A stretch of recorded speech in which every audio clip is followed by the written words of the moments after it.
கர்த்தருடைய பரிசுத்த நாமத்திற்கு ஸ்தோத்திரம். இன்றைய நாளின் தியானத்திற்கென்று தெரிந்து கொள்ளப்பட்ட வேத வசனம் அப்போஸ்தலனாகிய பவுல் ரோமாபுரியினருக்கு எழுதின நிருபம் 9ஆம் அதிகாரம் 16ஆம் வசனம். ரோமர் 9:16.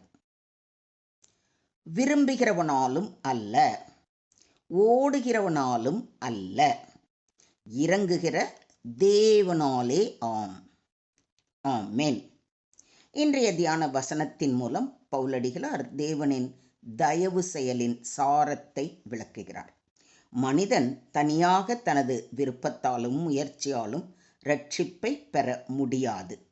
அது முற்றிலும் தேவனின் கிருபையையே சார்ந்தது என்பதை குறித்து சற்று நேரம் தியானிப்போம்.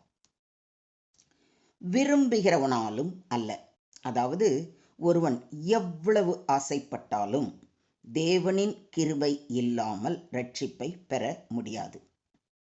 ஓடுகிறவனாலும் அல்ல, அதாவது ஒருவன் எவ்வளவு அதிகம் முயற்சி செய்தாலும் மனித முயற்சியின் மூலம் தேவனின் இரட்சிப்பை பெற முடியாது. இறங்குகிற தேவனாலே ஆம். தேவன் தனது இரக்கத்தினால் ஒருவரை இரட்சிக்கிறார். அது முற்றிலும் அவருடைய கிருபை எனும் தன்னிச்சையான தயவின் வெளிப்பாடு. தேவன் யாருக்கு கிருபை அளிக்க விரும்புகிறாரோ அவர்களுக்கு அதை தருகிறார்.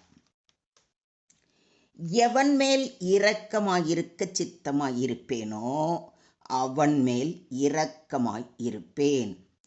எவன் மேல் உருக்கமாயிருக்க சித்தமாய் இருப்பேனோ அவன் மேல் உருக்கமாய் இருப்பேன் என்று கர்த்தர் மோசேயிடம் கூறுவதை குறித்து ரோமர் 9:15 வாசிக்கிறோம். கிருபையினாலே விசுவாசத்தை கொண்டு இரட்சிக்கப்பட்டீர்கள். இது உங்களால் உண்டானது அல்ல, இது தேவனுடைய ஈவு என்று அப்போஸ்தலனாகிய பவுல் எபேசியருக்கு எழுதின நிருபத்தில் மிக தெளிவாக குறிப்பிடுகிறார். மனிதன் தனது நற்கிரியைகளால் இரட்சிக்கப்பட முடியாது. நாம் செய்த நீதியின் கிரியைகளின் நிமித்தம் அவர் நம்மை இரட்சியாமல் தமது இரக்கத்தின்படியே மறுஜென்ம முழுக்கினாலும் பரிசுத்த ஆவியினுடைய புதிதாக்குதலினாலும் நம்மை இரட்சித்தார் என்று தீத்துவுக்கு எழுதின நிருபத்தில் குறிப்பிடுகிறார். இரட்சிப்பு முற்றிலும் தேவனுடைய கிருபையையே சார்ந்தது. மனித முயற்சியால் மட்டும் இதை பெற முடியாது. நாம் கர்த்தரின் தயவுக்காக, கிருபைக்காக தினமும் அவர் பாதம் அமர்ந்து ஜெபிக்க வேண்டும். ஏனெனில் அவர் அருளினால் மட்டுமே நாம் ரட்சிக்கப்பட முடியும். இதை விசுவாசிக்கிறீங்களா? தேவனுடைய கிருபையின் மீது முழு நம்பிக்கை வைக்க வேண்டும். மொத்தத்தில் இன்றைய தியான வசனம் மனித முயற்சி அல்ல, தேவனின் தயவே இரட்சிப்புக்கான வழி என்பதை கற்றுக் கொடுக்கிறது. நாம் முயற்சி செய்வதை விட தேவனின் கிருபைக்காக பூரணமாக துணிந்து அவர் மேல் நம்பிக்கை வைக்க வேண்டும். அவருடைய நாமத்தின் மேல் விசுவாசம் உள்ளவர்களாய் அவரை ஏற்றுக்கொண்டவர்கள் எத்தனை பேர்களோ அத்தனை பேர்களும் தேவனுடைய பிள்ளைகள் ஆகும்படி அவர்களுக்கு அதிகாரம் கொடுத்தார் என்று யோவான் தமது சுவிசேஷத்தில் மிக தெளிவாக கூறியுள்ளார். நாம் அவருடைய நாமத்தின் மேல் பரிபூர்ண விசுவாசம் உள்ளவர்களாய் அவரை ஏற்றுக்கொள்ளும் பொழுது அவர் நம்மீது கிருபையுடன் தயவாய் நம்மை அவருடைய பிள்ளைகளாக ஏற்றுக்கொள்வார். நாம் அவருடைய நாமத்தின் மேல் விசுவாசம் உள்ளவர்களாய் அவரை நம்முடைய சொந்த இரட்சகராக ஏற்றுக்கொண்டிருக்கிறோமா? இதை தான் இன்னைக்கு நம்மை நாமே கேட்டு சிந்தித்து ஆராய்ந்து அறியணும். சரியா? அவர் நம்முடைய கிரியைகளின்படி நம்மை ரட்சிக்காமல் தம்முடைய தீர்மானத்தின்படியும் ஆதிகாலம் முதல் கிறிஸ்து இயேசுவுக்குள் நமக்கு அருளப்பட்ட கிருபையின்படியும் நம்மை ரட்சித்து பரிசுத்த அழைப்பினாலே அழைத்தார் என்று பவுலடிகளார் மிக தெளிவாக தீமோத்தேயுக்கு எழுதின 2ஆம் நிருபத்தில் கூறியிருக்கிறார். நம்முடைய ஆண்டவராகிய இயேசு கிறிஸ்துவும் இவ்விதமாக பிந்தினோர் முந்தினோராயும் முந்தினோர் பிந்தினோராயும் இருப்பார்கள். அழைக்கப்பட்டவர்கள் அநேகர், தெரிந்து கொள்ளப்பட்டவர்களோ சிலர் என்று கூறுவதை மத்தேயு எழுதின நற்செய்தி நூல் 20ஆம் அதிகாரம் 16ஆம் வசனத்தில் வாசிக்கிறோம். இன்றைய தியான வசனத்தை விளக்கும் வண்ணமாக ஒரு சிறு கதை கூறுகிறேன், கேளுங்கள். ஒரு நாட்டை ஒரு மன்னன் ஆண்டு வந்தான். நீதி நெறி தவறாது தம் மக்களை மிகுந்த அன்புடன் நேசித்து ராஜ்ய பரிபாலம் செய்து வந்தான். அவனுடைய ஒரே மகனின் பிறந்த நாள் விழாவை மிக சிறப்பாக கொண்டாட தீர்மானித்து அந்த விருந்துக்கு அனைத்து மக்களும் கலந்து கொள்ளலாம் என்றும் அழைப்பு விடுத்தான். பலர் விருந்துக்கு செல்ல தங்களது வழிகளில் முயன்றார்கள். சிலர் தங்களது செல்வத்தினால் தாம் தான் விருந்தில் முதன்மையான இடத்தில் இருப்போம் என்று நினைத்தனர். சிலர், நான் அதிகம் படித்தவன், என்னை விட அறிவாளி இந்த நாட்டில் யாரும் இல்லை, எனவே எனக்குத்தான் விருந்தில் முதன்மை கிடைக்கும் என்று எண்ணினான். சிலர், நான் நல்ல பலசாலி, போரில் எவ்வளவு பேரை கொன்று வெற்றிக்கு வழிவகுத்திருக்கிறேன், அதனால் என்னைத்தான் ராஜா விருந்தில் முதன்மைப்படுத்துவார் என்று பெருமையோடு நினைத்து கொண்டிருந்தனர். ராஜகுல வம்சத்தில் பிறந்தவர்கள் நாங்கள், எங்களுக்குத்தான் விருந்தில் முதன்மை என்று சிலர் தங்களின் குலப்பெருமையை மனதில் கொண்டு முயன்றனர்.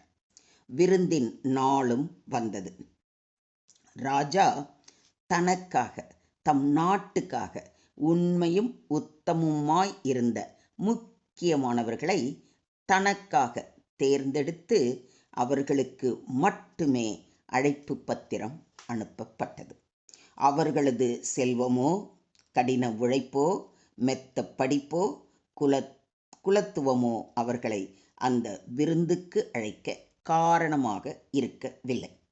ராஜாவின் மீது கொண்டிருந்த அன்பு, விசுவாசம், பக்தி இவைகளினால் மன்னன் அவர்கள் மீது கொண்ட கிருபையே அவர்கள் அந்த விருந்துக்கு அழைக்க காரணமாய் இருந்தது.